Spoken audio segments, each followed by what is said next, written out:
හොඳයි. මොකද්ද ප්‍රශ්නේ? මොකුත් නෑ. මොකොත් නෑ. මම දරනකොට ඔයා නනා ඉන්නෝ බෝනික්කො ටිකත් එක්ක. වීරයෝ රූප. අනික හොඳම දේ තමයි ඔයා වතුරට සබන් කුඩු දානවා වෙනකොට කොච්චි මිරිස් කුඩු දානවා. කොච්චි මිරිස් කුඩු.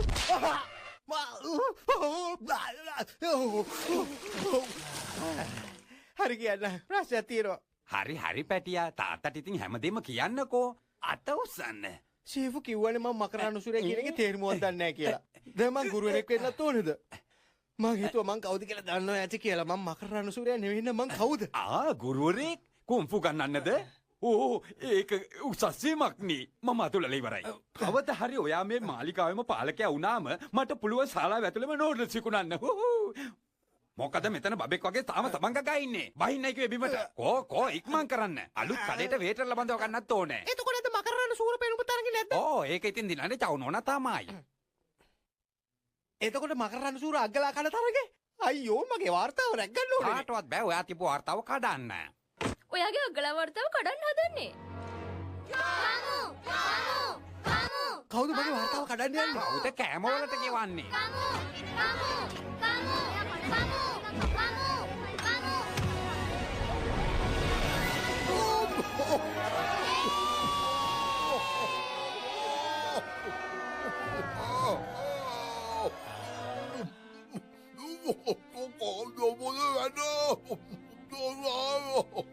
ඔයා කවුද? මොකක්? මම තමයි ලීෂන්. මම හොයන්නේ මේ මගේ පුතාව. ඔයාගේ පුතා නැති වුණාද? ඔව්. මේට අවුරුදු ගානකට කලින්. මට මගේ තාත්තව නැති වුණා. අනේ මට කනගාටුයි. මොනා කරන්නද?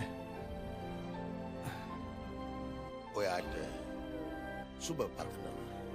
ඔයාටත් ඔයාගේ පුතාව හම්බ වෙයි. මාත් හිතනවා ඔයාට තාත්තව හම්බ වෙයි කියලා.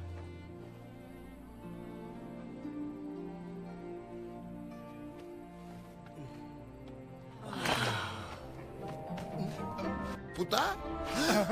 අනේ ඇත්තමයි මේ ඔයා. එතකොට මේ ඔයා ඔතන බලාගෙන ඉන්න නැතුව තාත්තා වෙල්ල බදාගන්න. තාත්තා තව ඉන්නවා එහෙනම්.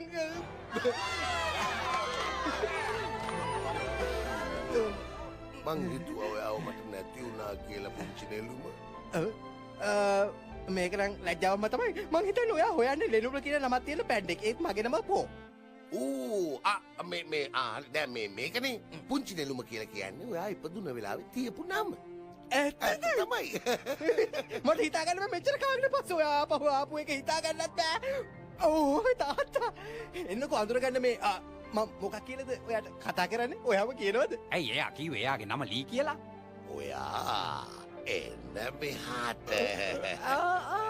ඇත්තමයි. ගොඩක් ස්තුතියි මගේ පුතාව මේ තරම් හොඳට බලාගත්තට. ඔයාගේ පුතාව ඔහොම පොඩකින් අපි කොහොමද දන්නේ මේ ආගන්තුකයා අඩුම ගානේ ඔයාගේ නෑදෑයෙක්ද කියලා? මේ බලන්න අපේ